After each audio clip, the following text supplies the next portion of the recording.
We didn't really have any expectation it would hit as big as it did. I mean, obviously when you make these things, you have a lot of passion and a lot of expectations for it, but the way it took off was way beyond our expectations. Doom was out, and Apogee also had their own Rise of the Triad game, and just a ton of other 3D games like that. So that's where it was decided to take Duke 3D.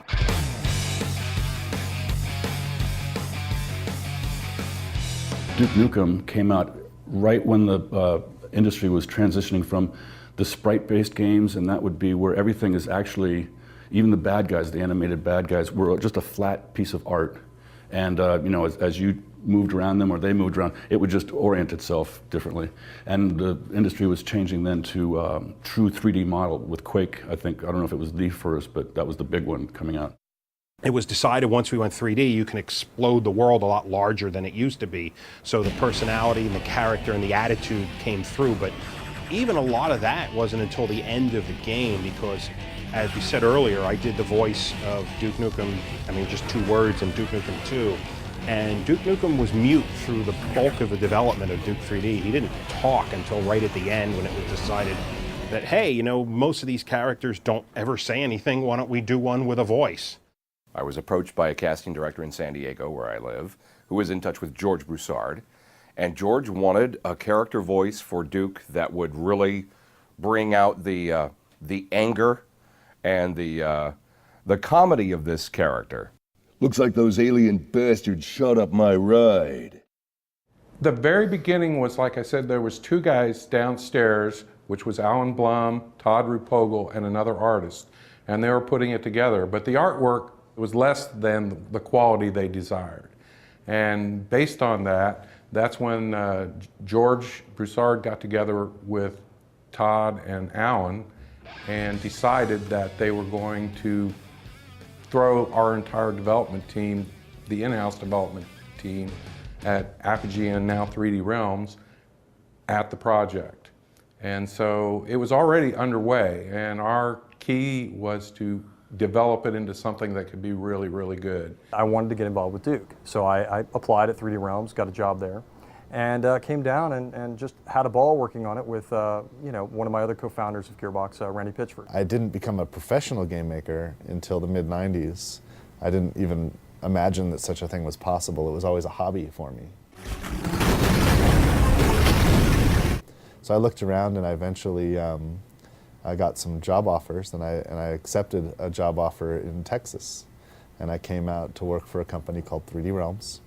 And the first game that I got involved with as a professional game maker was Duke Nukem 3D. Duke Nukem 3D was the hit that it was because of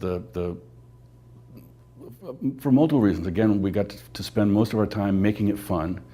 We play tested the hell out of it. We played every level over, and every night we would play test the game, which is not typical nowadays. That was one of the most fun recording experiences I've ever had, doing Duke 3D.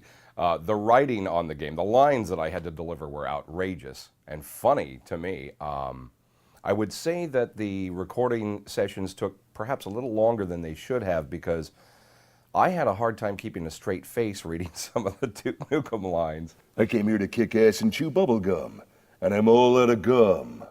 We would sit around and somebody would have an idea about, oh, it'd be cool if he said this, or it'd be wonderful if he went ahead and shot this Mickey Mouse character, or I shouldn't say Mickey Mouse, a mouse-type character at an amusement park, or something like that, and then say, man, that was annoying. Almost all of the really good ideas would start, we'd all, like, either the smoke breaks or while we're eating, someone would have a little spark of an idea, and then a second person would add to it, like 5 minutes later, think, oh, you know what else? And then the third person, and once that third person had added their part, the idea was just like, yeah, we got to do that. And as I recall, I'm not sure exactly if I remember correctly, but that was how somebody thought to have this lizard monster drop poop every once in a while, and then we'll have Duke Nukem, when he steps in it, he'll leave footprints. And then that turned into the footprints that we used quite a bit for stepping in anything.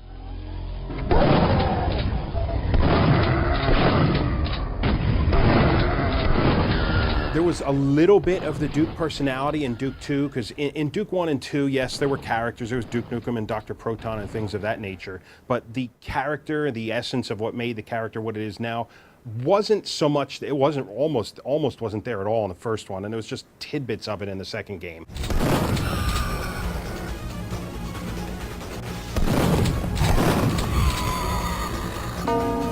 Come get some. How much of Duke is in you? Well, every time I go to the bathroom, I realize that I get about 10 points of health, and I always, much better. Oh, yeah. We didn't know precisely what we had with that game. We knew it was good, but there's lots of good games that never take off, and it just took off. George Broussard and Scott Miller, who were the owners of Apogee, a publishing company, and 3D Realms, a label that launched Duke 3D.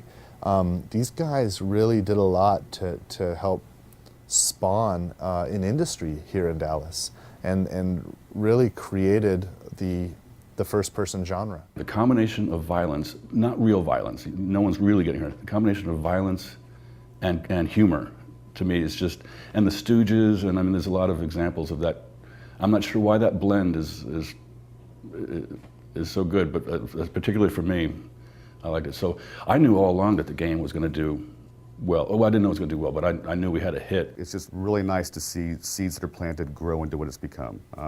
You can't ever expect that, but when it happens, it's magic. We had a blast. We just had a really good time with it. The question was, what were we going to move on to next? And I think, in my case, I moved on to another game called Shadow Warrior, which came out shortly after that.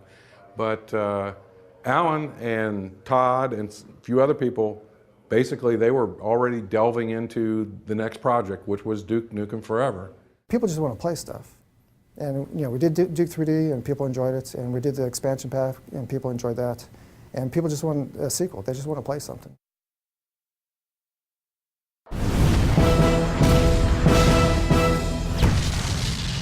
Come get some.